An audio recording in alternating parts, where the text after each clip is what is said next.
Hi guys! So today I have the ZIG Clean Color Real Brush Pens here.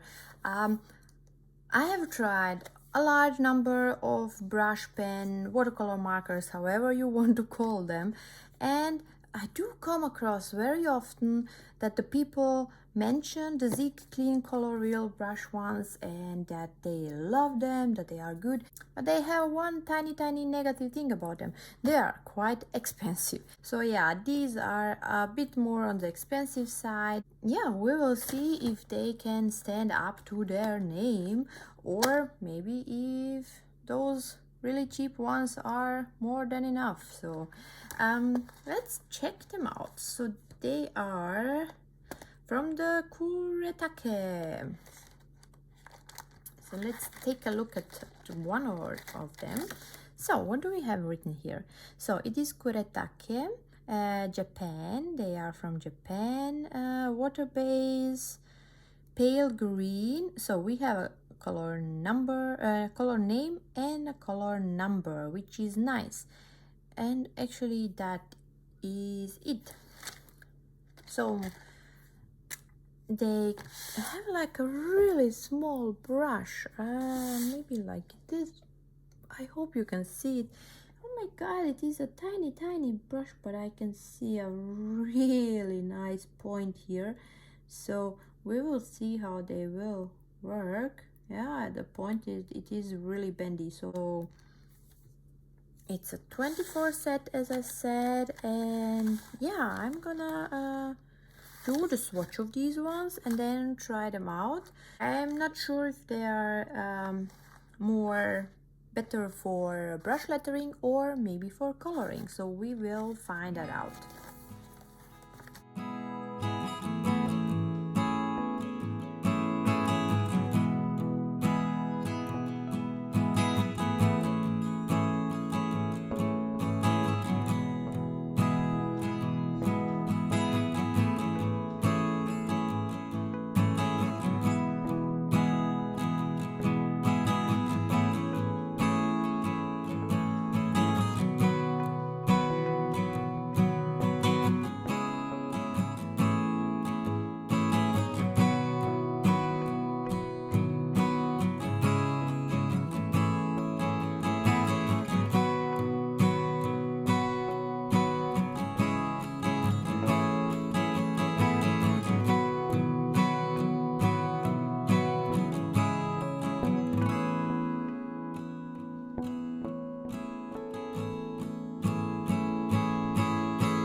So here is the swatch of the ZIG watercolor real brush markers or brush pens, however you want to call them. I'm always like not confused. I am just always thinking, how do people want to call them? Are they brush markers? Are they brush pens?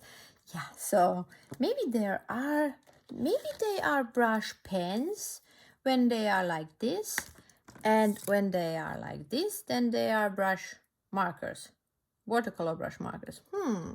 Maybe that could be something. Well, either way, so here I have the swatch of the colors, and they do dissolve well. So I do not have a lot of complaints. Yes, couple of colors are not dissolving completely, but more or less they look nice. And also the black one is a deeper color. A lot of times the black is actually not good, so not strong enough. Here I can show you this one.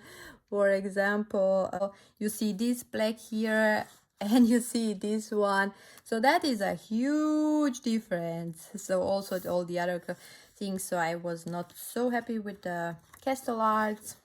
The ZIG markers, so they are more on the expensive side. So that is definitely the case. They do cost a lot. And if I just compare the other ones that I have, Arteza, well, they do not dissolve so well. Maybe on some other paper they are better. Amazon Basics were better than the Arteza, but they are a little bit more pale, as you can see here. What else did I try? Poetic. Well, again, Poetic were also, I think, more expensive. I cannot remember right now, but the ZIG ones are definitely better. I do not even know if I showed you these ones. These are the Lyra ones. Maybe I have to check if I already put the video out of these ones. These are also more on the expensive side, but more or less they also dissolved well. They do lose a little bit of the vibrancy when you apply the water. And these are the Artina ones. Well, these are cheaper than these ones, like a whole bunch cheaper. But I still think that these ones can be used, especially, for example, for the brush lettering. I think they work nice for that. This is the brush lettering I did with the ZIG markers. What I noticed with the ZIG markers is that if you do it fast, so this one is too bright, I need a little bit darker color. So let's take this one. So if you do it fast, so you're like this, you see that there is like the brush is not always, is like the color is not coming out strong fast enough, so you do get these strikes, these empty spaces. But if you are like, there is no problem with that. So in that case, if you if you are like working like slowly, you will have no problem with it. If you are doing it fast, then you will definitely have some problems. So, and the brush is tiny, so that is a little bit different than on the other markers. I think the Poetic had these small brushes. Yeah, I think they are the most similar to Poetic ones. It is nice, you just have to get used to it. It is really nice that you can make some really thin lines. So it is definitely a nice thing with these ones. Another positive thing, you can activate them no matter how long they stand on the paper. Or let's see if I am right. So I like to experiment a lot, it seems. Let's see. Yep. So you see this one, this line here, it has now already been, I think, 2 days since I did the swatch. So yeah, I'm not always filming everything at the same day, on the same day, because I do not have so much free time. But as you can see, even after 2 days after they have been on the paper, you can activate them nicely. Well, let's see if we can do that with Artina. It is working.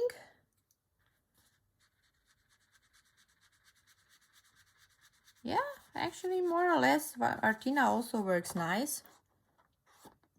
Not as nice as this one, but it works nice. And I wanted to try one more. So this is the Arteza. I had problems with Arteza even when they were fresh on the paper, and I think you can clearly see that it is really difficult to dissolve them. I'm putting more and more water here, and now I'm actually almost peeling off. I can feel that I'm like a little bit scrubbing off the paper. Even when they are fresh, like still wet on the paper, you have problems of dissolving them. So just that to say it on the side. So yeah, they dissolve nice, especially on this Bristol paper. I definitely like how they look on the Bristol paper. For brush lettering, nice. You just have to do it slowly. If you do it fast, you will have those empty lines, which will then not look nice. I've tried it on another paper, on the mixed media from Strathmore, which I actually liked for my other budget watercolor brush markers, but I did not like how these ones looked here. So when I applied water, they were just too pale. They lost their vibrancy. Here I've put a couple of layers, that's why it is actually so strong, but they just lost their vibrancy. I have also tried them on the watercolor paper. This is the Canson XL paper. And here also I'm more or less not so happy with them. So they dissolve much better on a Bristol paper, at least on this one that I had, than on this watercolor paper. In this case it worked just a little bit. Then again here I was able to dissolve it better. But yeah, if you want to use it on a watercolor paper, I would definitely go with the Faber-Castell Gold Faber, because these ones are also, they are vibrant, they dissolve nice on the watercolor paper, so I would definitely go with these ones. The thing with the ZIG markers is that their brush is nice, so you just have to get used to it, because it is really smooth and thin and light that you do not even feel when you put it on the paper, and it is like you do not hear anything. With other watercolor brush markers, a lot of times you hear that scratching on the paper, but with these ones you will definitely not have that problem, but they are expensive. I'm just not sure if it is worth spending so much money, but still they are nice. So the colors look nice. I would, well, I mean, if again I say maybe the Artina is the closest one to the ZIG markers. That is definitely. So this one would be the closest one. Still not as good. These ones still are more opaque and more vibrant, especially the blue ones that you can see here and the green ones. So these ones look nicer from the ZIG marker. So this one is actually, it's pretty similar. Yeah, the ZIG markers are more vibrant. Yeah, it is difficult to decide, really. It depends on what you want to do and how much money you want to spend. But I wanted to show them to you so that at least you can see how the colors look like and how they behave on different papers. So they will definitely be different if you are going to use some other paper. So yeah, nice vibrant colors. And that would be it. So guys, thank you for watching and see you next time. Bye.